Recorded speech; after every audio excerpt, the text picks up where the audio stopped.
What if old Hollywood's biggest illusion was not the movies, but the faces it sold as white? Behind the glamour, some stars were renamed, rebranded, and pressured to bury parts of their bloodline just to stay employable. This is not gossip. It is the hidden history of identity, race, and survival in a ruthless studio system. And by number one, you'll see why one star's secret could have destroyed everything. Number 18. France Nguyen.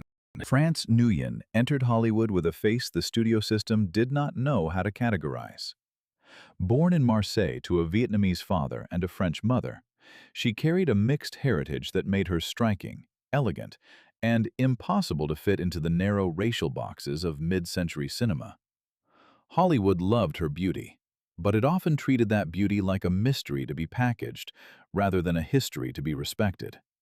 In South Pacific and later the world of Suzy Wong, Nguyen became part of a wave of Asian and mixed heritage actresses who were visible on screen but rarely given full control over how they were represented. Her story matters because she was not simply exotic, as studios like to imply.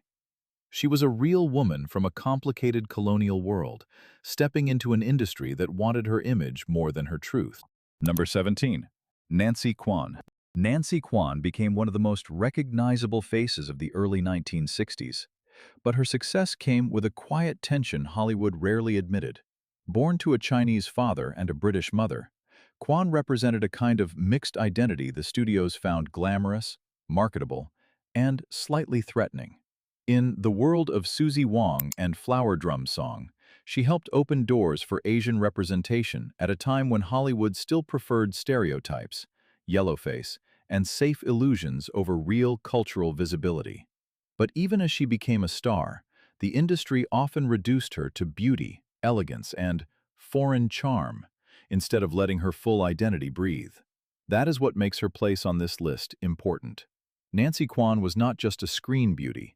She was proof that old Hollywood could profit from mixed heritage while still refusing to fully understand it. Number 16. Rita Hayworth. Rita Hayworth was not born as the red-haired American dream Hollywood later sold to the world. She was born Margarita Carmen Cancino, the daughter of a Spanish father and an Irish-English-American mother, and her father's side carried Spanish Romani roots.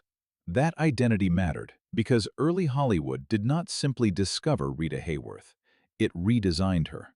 Her name was changed, her hairline was altered, her image was polished, and the visibly Latin Cancino girl was transformed into one of the most famous white glamour icons of the studio era. This is why her story belongs here, but with careful wording. Hayworth was not biracial in the same way as some others on this list. She was a mixed heritage star whose original identity was softened for mass appeal.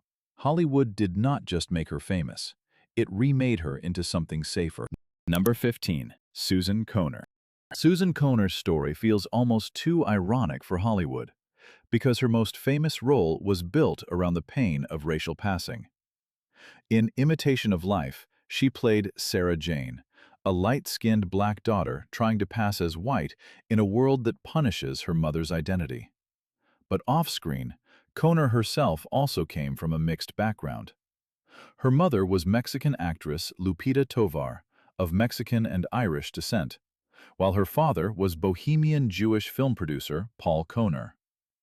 That does not make her the same kind of biracial figure as Freddie Washington, but it does make her an important mixed heritage performer in a film obsessed with racial identity. Hollywood cast her inside one of its most painful stories about passing, color, and belonging, while her own background also carried layers the industry rarely explored. Susan Kohner reminds us that Hollywood loved identity drama on screen, but feared its real complexity off-screen. Number 14. Rita Moreno. Rita Moreno entered Hollywood as a Puerto Rican teenager, but the industry rarely treated that identity with honesty. Born in Humacao, Puerto Rico, she arrived in the studio system at a time when Latina actresses were often squeezed into one narrow fantasy: fiery, foreign, decorative, and replaceable. Moreno later spoke openly about being pushed into stereotyped Spanish Spitfire roles, even after becoming one of the most talented performers of her generation. Her heritage was not a studio invention, but Hollywood tried to flatten it into something easy to sell. Puerto Rican identity itself carries a complicated history of Spanish, indigenous Taíno, and African roots, and Moreno has spoken about Puerto Ricans existing in many colors. That is why she fits this expanded list as a mixed heritage mid-century icon, not a simple biracial case. Hollywood wanted her flavor. It was much slower to respect her fullness. Number 13. Raquel Welch. Raquel Welch was sold to the world as pure Hollywood fantasy. But behind that image was a heritage the industry did not always know how to handle. Born Jo Raquel Tejada, she had a Bolivian father and a white American mother, and that original name told a story Hollywood quietly pushed aside. In the 1960s, studios wanted her beauty, her body, her screen presence, and her marketability, but they also wanted her packaged in a way that felt safe for mainstream audiences. So Raquel became Welch, a name easier for Hollywood to sell, easier for magazines to print, and easier for the public to accept. That is the controversy at the center of her story. Her Latina identity was not erased completely, but it was softened, controlled, and often hidden behind the image of the ultimate white American bombshell. Raquel Welch did not just become famous because she was beautiful. She became famous because Hollywood turned her into a fantasy while quietly editing the heritage that made her unique. Number 12. Yul Brynner. Yul Brynner built one of the most mysterious images in classic Hollywood, and part of that mystery came from the fact that no one could easily place him. With his shaved head, intense stare, commanding voice, and international presence, he looked unlike the typical leading men of his era. Born in Russia, Brynner's background included European and Buryat ancestry, with other parts of his heritage often wrapped in family legend and public myth. Hollywood loved that ambiguity. It allowed him to play kings, warriors, foreigners, rebels, and outsiders without ever being confined to one simple identity. But that freedom also came with a strange cost. The industry used his mixed and exoticized image as a selling point, while rarely treating his real heritage with much depth. In The King and I and The Magnificent Seven, he became unforgettable because he felt larger than one nation or one category. Yul Brynner was not just a star, he was a walking reminder that Hollywood often turned mixed identity into myth. Number 11. Anthony Quinn. Anthony Quinn looked like a man who belonged everywhere and nowhere at the same time. And that became one of his greatest powers on screen. Born in Mexico, with an Irish-Mexican father and a Mexican mother of indigenous background, Quinn carried a heritage that Hollywood could never reduce to one easy label. But instead of letting that complexity speak honestly, the industry often used it like a costume box. He played Greeks, Arabs, Italians, native men, revolutionaries, peasants, warriors, and outsiders. Sometimes brilliantly, sometimes through the narrow lens of old Hollywood casting. That was the strange bargain of his career. His mixed background gave him access to roles white American actors could not play as convincingly, but it also meant the studio system treated him as racially flexible, useful whenever a story needed someone foreign, intense, or dangerous. And yet Quinn refused to disappear inside those labels. In Zorba the Greek, Viva Zapata, and Lawrence of Arabia, he brought enormous force, dignity, and emotional fire. His face carried history, hardship, and rebellion. Anthony Quinn's story is not just about ancestry. It is about how Hollywood turned mixed heritage into typecasting, and how one actor turned that limitation into legend. Number 10. Ray Mala. Ray Mala is one of the names old Hollywood almost erased, even though he should have been impossible to ignore. Born in Alaska to an Inupiaq mother and a Russian Jewish father, Mala became one of the earliest indigenous screen figures to build a real Hollywood career. But the tragedy is that most audiences today have never heard his name. In a studio era obsessed with white leading men and fake native portrayals, Mala's very existence challenged the system. He was not pretending to be connected to the Arctic world. He came from it. His identity, his face, and his presence carried a truth Hollywood usually replaced with stereotypes. Films like Eskimo and Robinson Crusoe of Clipper Island gave him visibility, but even then, the industry often boxed him into roles shaped by exotic adventure rather than full humanity. That is what makes his story so important. Ray Mala was not just a mixed heritage actor. He was a pioneer standing inside a machine that did not know how to honor him properly. Hollywood used his authenticity when it was profitable, then let his legacy fade. His place on this list is a reminder that representation existed early, but respect did not always follow. Number 9. Woody Strode. Woody Strode had the kind of face Hollywood could not ignore, but also the kind of identity Hollywood did not know how to fully respect. Tall, powerful, elegant, and physically unforgettable, Strode carried African American and Native American ancestry into an industry that still preferred its heroes white, its villains simple, and its non-white actors safely contained. Before cinema, he was already a remarkable athlete, a football player, a wrestler, a man built like a monument. But when he entered Hollywood, his body often became the first thing studios saw. They wanted his strength, his warrior presence, his silent intensity, but they were slower to give him the emotional complexity he deserved. That is why his career is so fascinating. In films like Spartacus, The Professionals, and especially John Ford's Sergeant Rutledge, Strode proved he could carry dignity, pain, danger, and nobility in a single look. He was not just playing strong men. He was carrying the burden of a Hollywood system that often used mixed heritage and racial ambiguity as visual decoration, while denying actors full humanity. Strode's presence challenged that. He made the screen feel larger, more dangerous, more honest. In a different era, he might have been a bigger leading man. In his own era, he became something rarer, a figure Hollywood tried to typecast, but could never make small. Number 8. Herb Jeffries. Herb Jeffries may be one of the most complicated names on this entire list because his story does not fit neatly into one racial box. And that is exactly why it matters. Known as the Bronze Buckaroo, Jeffries became famous in the 1930s as a singing cowboy in all-black westerns, giving black audiences something Hollywood almost never offered them: a heroic cowboy who looked like them, rode tall, sang beautifully, and saved the day. But behind that image was a much more tangled identity.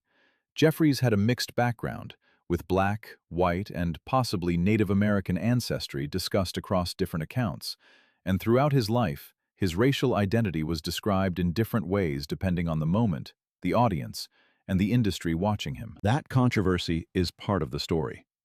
In old Hollywood, race was not just personal, it was professional survival. Jeffries could have moved through certain spaces as racially ambiguous, yet he chose to build a career connected to black entertainment, especially at a time when mainstream studios ignored black heroism. His westerns were not just novelty films, they were quiet acts of correction. Hollywood had filled the frontier with white myths, while black cowboys were pushed out of the popular imagination. Herb Jeffries rode straight into that absence. His legacy is not simple, and it should not be flattened. He was a performer shaped by identity, opportunity, passing, pride, and reinvention, all inside an industry obsessed with deciding who people were allowed to be. Number 7. Eartha Kitt. Eartha Kitt did not enter Hollywood softly. She arrived like a spark in a room full of velvet curtains, dangerous, elegant, and impossible to ignore. But behind that unforgettable voice and feline screen presence was a painful story of identity that Hollywood rarely wanted to face directly. Born in South Carolina, Kitt was the daughter of a black and Cherokee mother, while her father was widely believed to be white. That mixed heritage shaped her early life in brutal ways. She was rejected, mocked, and treated as an outsider before she ever became famous. Long before Hollywood called her exotic, society had already made her feel unwanted. That is what made her rise so powerful. Eartha Kitt turned rejection into magnetism. In films, cabaret, television, and music, she created a persona that felt international, mysterious, and untouchable. But that image came from survival. The same ambiguity that made audiences fascinated with her also allowed the entertainment industry to avoid dealing honestly with the racism and colorism behind her story. She was admired for being different, but that difference had cost her deeply. Her career became more than performance. It became defiance. Whether she was singing, acting, or later speaking openly against injustice, Kitt refused to become the silent fantasy Hollywood preferred. She carried her mixed heritage not as a gimmick, but as part of a life marked by pain, power, and reinvention. Eartha Kitt was not simply glamorous. She was proof that a woman Hollywood tried to exoticize could still control the room. Number 6. Dorothy Dandridge. Dorothy Dandridge was one of the most beautiful women Hollywood ever filmed. But beauty did not protect her from the cruelty of the system. She was a black actress with mixed ancestry, a performer whose elegance, softness, and screen presence made her impossible to dismiss. Yet Hollywood still tried to limit what she could become. That is the tragedy beneath her glamour. Dandridge had the talent of a major leading lady, the face of a studio icon, and the emotional depth of a serious actress. But because she was black in an industry built around white fantasy, her opportunities came with invisible walls. Her Oscar-nominated performance in Carmen Jones should have changed everything. It proved she could carry a major film with fire, vulnerability, sensuality, and command. But instead of opening the doors fully, Hollywood kept offering her roles shaped by race, desire, danger, and limitation. Her mixed heritage and lighter complexion sometimes made her more acceptable to white audiences, but never acceptable enough for the full freedom given to white actresses. That is the painful contradiction of her career. Hollywood admired her, used her, celebrated her, and still refused to let her belong completely. Dorothy Dandridge's story is not about someone hiding who she was. It is about an industry that could see her brilliance and still deny her humanity. She stood at the edge of a breakthrough that Hollywood was not brave enough to finish. Her legacy remains powerful because she exposed the lie behind old studio glamour. Talent was never enough when race controlled the rules. Number 5. Lena Horne. Lena Horne had the kind of beauty Hollywood wanted to display, but not the kind of blackness it wanted to confront. That contradiction followed her through one of the most fascinating careers of the studio era. Born into a prominent black family with African American, European, and Native American ancestry, Horne carried a mixed heritage that made her image especially complicated in old Hollywood. She was elegant, light-skinned, refined, and camera-ready, exactly the kind of performer studios could market as glamorous. But the industry's admiration came with a condition. It wanted her beauty separated from the full truth of racial injustice. Horne was often filmed in musical numbers that could be removed from Southern prints, a cruel studio tactic that allowed Hollywood to profit from her talent while protecting racist audiences from seeing too much of her. Think about that. She was good enough to promote, good enough to sing, good enough to dazzle, but still treated as removable. That single fact reveals the hypocrisy of the era better than almost anything. Yet Lena Horne never became small inside that system. She carried herself with control, intelligence, and quiet fire. She understood exactly how Hollywood packaged race, color, and respectability, and later used her fame to support civil rights causes. Her mixed heritage was part of her story, but her power came from refusing to be reduced to it. Lena Horne was not just a star with hidden complexity. She was a woman who made elegance feel like resistance. Number 4. Donna Drake. Donna Drake's story is one of the clearest examples of how Hollywood could completely rewrite a woman's identity when the truth did not fit the fantasy. Born Eunice Westmoreland, she came from mixed black and white heritage, but that was not the image studios wanted to sell. Instead, Hollywood reshaped her into something more marketable, more mysterious, and more acceptable to audiences who were comfortable consuming exotic beauty as long as they did not have to confront black ancestry directly. That is why Drake's career feels both fascinating and unsettling. She was often presented as Latin, Middle Eastern, or vaguely foreign, depending on what the role required. The studio system did not treat her background as a real human history. It treated it like a costume rack. Her face, her name, her styling, and even her public image were adjusted to fit whatever illusion Hollywood needed at the time. In that sense, Donna Drake was not simply acting on screen.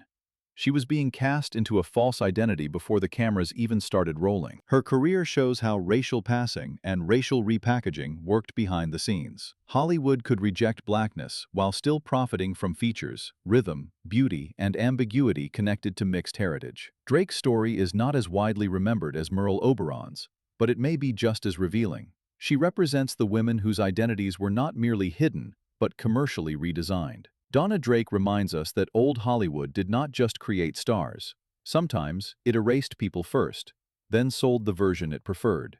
Number 3. Freddie Washington. Freddie Washington's story cuts straight into the most uncomfortable nerve of old Hollywood, the terror of racial truth. She was light-skinned, elegant, camera-ready, and talented enough to move through Hollywood with the grace of a major star. But the industry kept asking one silent question around her. Would she pass? Washington was a black actress with mixed ancestry, and because of her appearance, she could have tried to live professionally as white in an industry that rewarded whiteness and punished black identity. But she refused. That refusal made her powerful, and it also made her career more difficult. Her most famous role came in Imitation of Life, where she played Piola, a young mixed-race woman desperate to pass for white and escape the pain of racism. The role was devastating because it echoed the real pressures surrounding Washington herself. Hollywood looked at her and saw a contradiction it wanted to exploit. A black woman who fit its beauty standards, but not its racial rules. Instead of hiding, Washington publicly embraced her identity and became involved in advocacy for black performers. That is why her place on this list matters so much. She was not simply a woman with hidden heritage. She was a woman Hollywood wanted to turn into a lie, and she said no. In a system built on illusion, Freddie Washington's greatest act may have been refusing the most profitable illusion of all. Number 2. Carol Channing. Carol Channing built a career on brightness. That huge smile, that comic timing, that unmistakable voice, that larger-than-life stage presence that made her seem almost impossible to dim. But behind the sparkle was a family secret she only revealed publicly much later in life. In her memoir, Channing wrote that her father had told her his mother was black. For a performer who came up in an entertainment world still shaped by racial boundaries, that revelation changed the way people looked back at her story. What makes Channing's case so fascinating is not that she lived as a black performer. She did not. Publicly, she was embraced as a white Broadway and Hollywood personality. The controversy is deeper than that. It shows how even a trace of black ancestry could become something families hid, whispered about, or protected from public exposure because the industry's rules were so brutal. Hollywood did not only control who got roles, it controlled which identities were allowed to be profitable. Channing's career in Gentlemen Prefer Blondes, Hello Dolly, and later film and television appearances was built on charm, eccentricity, and comic glamour. But the hidden part of her ancestry adds a more complicated layer to that image. She became famous in a world where one family truth, if exposed at the wrong time, could have changed how casting directors, producers, critics, and audiences treated her. Carol Channing's story is not about accusation. It is about how race haunted even the brightest corners of show business. Behind the laughter was a reminder that old Hollywood's idea of identity was never innocent. Number 1. Merle Oberon. Merle Oberon is the strongest and most haunting name on this list because her entire Hollywood image was built around a secret that had to survive. To audiences, she was sold as an elegant British beauty, a refined screen presence, and the romantic star of Wuthering Heights. But behind that carefully polished image was a far more complicated truth. Oberon was born in British India and had South Asian mixed heritage, a background that the studio system could not easily fit into its fantasy of white leading lady glamour. So the story was changed. Her birthplace was blurred, her family history was hidden. A false narrative helped protect the image Hollywood wanted to sell. That is where the controversy becomes painful. Oberon did not simply benefit from glamour, she was trapped by it. In that era, openly acknowledging her heritage could have threatened her casting, her reputation, and her place among the elite screen beauties of the time. The studio system demanded perfection, but perfection often meant erasure. Her beauty made her famous, but secrecy helped keep her employable. Every close-up carried a hidden tension. The woman on screen was real, but the identity sold around her was partly manufactured. That makes her story more than a biography. It becomes a symbol of how old Hollywood could take a mixed-race woman, polish her into a white fantasy, and then expect her to live inside that fiction. Merle Oberon's legacy is unforgettable because it reveals the brutal bargain behind classic glamour. Sometimes the price of becoming a star was not just talent, discipline, or sacrifice. Sometimes the price was hiding your own blood. Old Hollywood was built on fantasy. But behind the perfect faces were real people carrying truths the studios often feared. These stars did more than survive fame. They survived an industry obsessed with labels, whiteness, and control. Some hid their heritage. Some refused to. But every story proves one thing. Classic glamour was never as innocent as it looked.